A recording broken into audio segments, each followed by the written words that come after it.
नमस्कार। आज हम बात करेंगे शक्ति आवाहन के बारे में। अगर आपको यह वीडियो अच्छा लगे तो लाइक और शेयर कीजिए। भारतीय संस्कृति में जितना महत्व ज्ञान को दिया जाता है उतना ही कर्म और भक्ति को भी। इसमें एक और ऊंचे से ऊंचे दार्शनिक सिद्धांत आपको मिल जाते हैं जिन्हें उच्च कोटि के विद्वान तथा गंभीर चिंतक भी बहुत मुश्किल से समझ पाते हैं। तो दूसरी ओर जनसाधारण की समझ में सहज ढंग से आने वाली पूजा पाठ की पद्धतियां भी आपको मिल जाती हैं।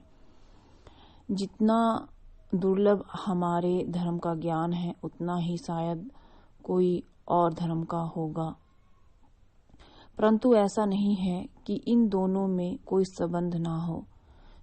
आप जान लीजिए कि एक तरफ बहुत उच्च कोटि के सिद्धांत हमारे धर्म में हैं और दूसरी तरफ महज सहज ढंग से की जाने वाली पूजा पद्धतियां हैं।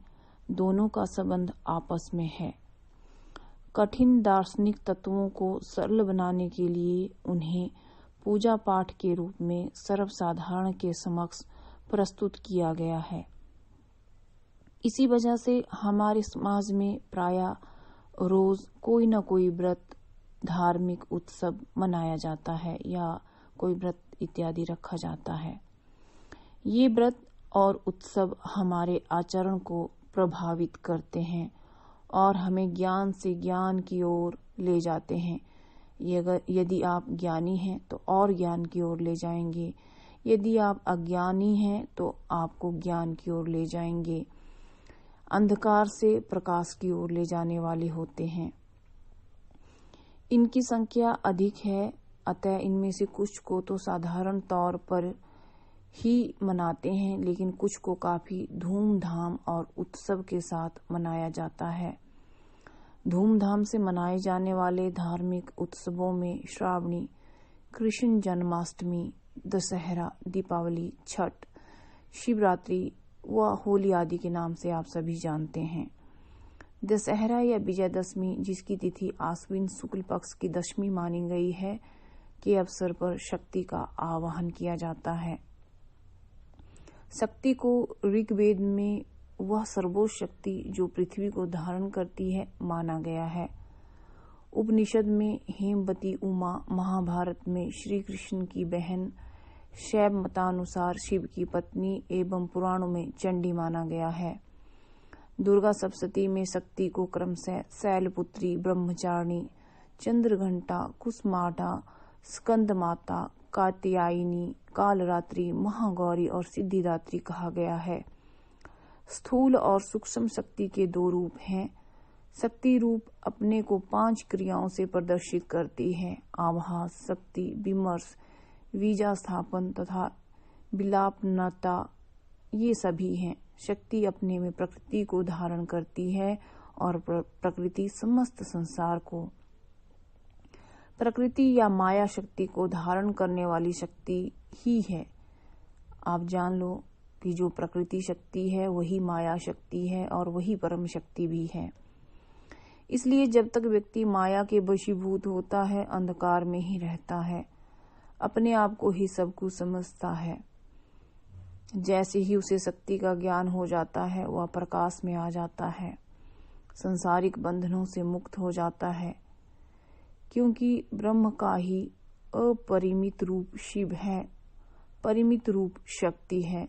शुद्ध आनंद की स्थिति में शिव और शक्ति में कोई अंतर नहीं जान पड़ता है।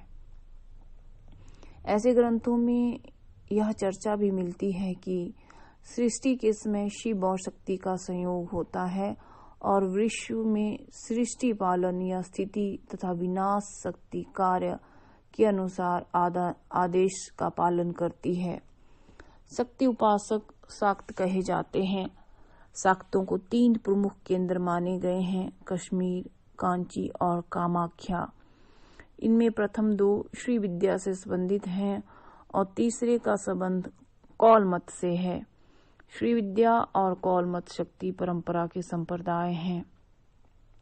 शक्ति मत के अनुसार या शक्ति मत के अनुयायी 3 भाव, पशु भाव, वीर भाव और दिव्य भाव तथा वेदाचार, वैष्णवाचार, शैवाचार, दक्षिणाचार, वामाचार, सिद्धांताचार तथा कौलाचार को मानते हैं। इनमें भाव का संबंध मन से है और आचार का संबंध चरित्र से है। शांत भाव से दुर्गा प्रशंसा के मुख गई। अब अंबिका पार्वती के शरीर से बाहर आई तो पार्वती के शरीर का रंग काला हो गया, वह कालिका कहलाई। ऐसा ही भी वर्णन है कि जब शुंभ और निशुंभ से लड़ रही थी माँ कालिका तो उनका मस्तक गुस्से से काला हो गया। वहां से मुंडों की माला पहने हुए, सिंह चरम तथा हाथ में खड्ग लिए हुए काली वहां से निकली। कुछ देवियां जंगल और विंध्य पर्वत पर निवास करती हैं। संभवतः जंगली जातियों जैसे सरवर, बर्बर आदि द्वारा पूजित होने के कारण उनका बलि से घनिष्ठ संबंध हो गया है। ऐसा भी कहा जाता है कि वह पशुओं और मनुष्यों की बलि लेती हैं और उन्हें मदिरा की आहुति दी जाती है। ये इनके नाम से कराला, काली, चंडी आदि कहलाई। मुंडक उपनिषद में अग्नि की 7 जिह्वाओं की चर्चा है। उनमें 2 नाम हैं, काली और कराली। संभवतः पहले रुद्र यानी कि शिव का अग्नि से संबंध था, अतः बाद में उन्हीं नामों से लेकर शिव का शक्ति से घनिष्ठ संबंध रहा। ये देवियां और देवताओं की शक्ति कही गई। इच्छा शक्ति, कार्य शक्ति, पैदा और नष्ट करने की शक्ति आदि इनमें बनाई गई है। सप्तमात्रिका ब्राह्मी, माहेश्वरी, कौमारी, वैष्णवी, वाराही, नारसिंही, इंद्री, ये 7 देवी की उत्पत्ति 7 देवताओं की शक्ति के रूप में वर्णित है। इन देवी या शक्तियों की मूर्तियां विभिन्न रूप में देश के विभिन्न भागों में प्राप्त हो जाती हैं। पूर्वी भारत में इनकी पूजा का बहुत प्रचलन था। जब शिव और शक्ति संप्रदाय में काफी साम्य कर दिया गया था, तब शिव मूर्तियों की तरह शक्ति मूर्तियां भी साम्य और उग्र 2 रूपों में दिखाई पड़ने लगी थी। दुर्गा, चामुंडा, काली, महाकाली, कात्यायनी, भैरवी आदि शक्ति देवी के उग्र रूप हैं। मूर्तियों में दुर्गा की सिंह पर सवारी, भाले से महिषासुर को मारते हुए, काली को मुंडमाला पहने, खप्पर आदि लिए हुए, नृत्यांगन महाकाली को लाल जीभ निकाले हुए, मुंडमाला पहने हुए, हाथ में खड्ग घट ढाल लिए हुए दिखाया गया है। चामुंडा की असली पहचान उसकी धसी हुई आंखें हैं। सौम्य रूप में वह देवी और जननी के रूप में चित्रित है। उमा, गौरी, पार्वती, भवानी, अन्नपूर्णा, ललिता इत्यादि नाम सौम्य सूचक हैं।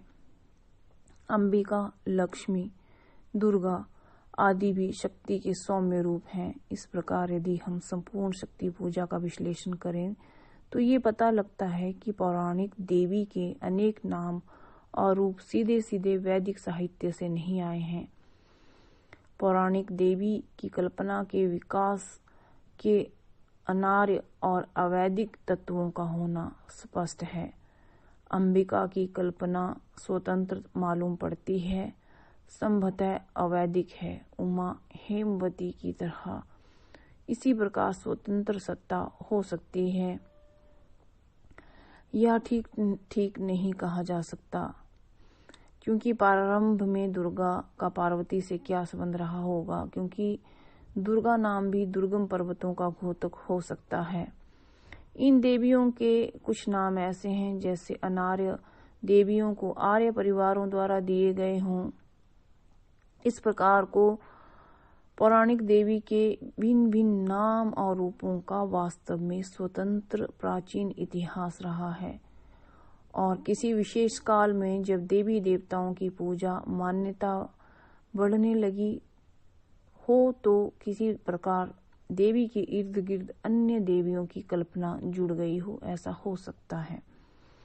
ये शक्तियां अनार्य इस कारण से भी मानी जा सकती हैं क्योंकि रुद्र या शिव प्रारंभ से ही अनार्य देवता माने जाते हैं।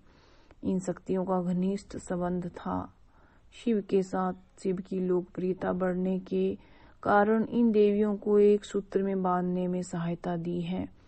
शक्ति पूजा का बहुत ज्यादा विकास और प्रचलन 4वीं शताब्दी के आसपास हुआ। शक्ति को मानने वाले वर्ग से शक्त संप्रदाय कहा जाता है। वह संप्रदाय जो शक्ति को ही अपना सर्वोच्च देवता मानता हो और अपना विशेष विधि से शक्ति की पूजा करता हो, शक्त संप्रदाय कहलाता है। यदि आपको ये जानकारी अच्छी लगी हो तो लाइक और शेयर कीजिए। नमस्कार। विशेष सूचना, आने वाले चंद्र ग्रहण पर 10 महाविद्या कवच, महामृत्युंजय कवच और सिद्ध बगलामुखी कवच, बगला प्रत्यंगिरा कवच बनेंगे।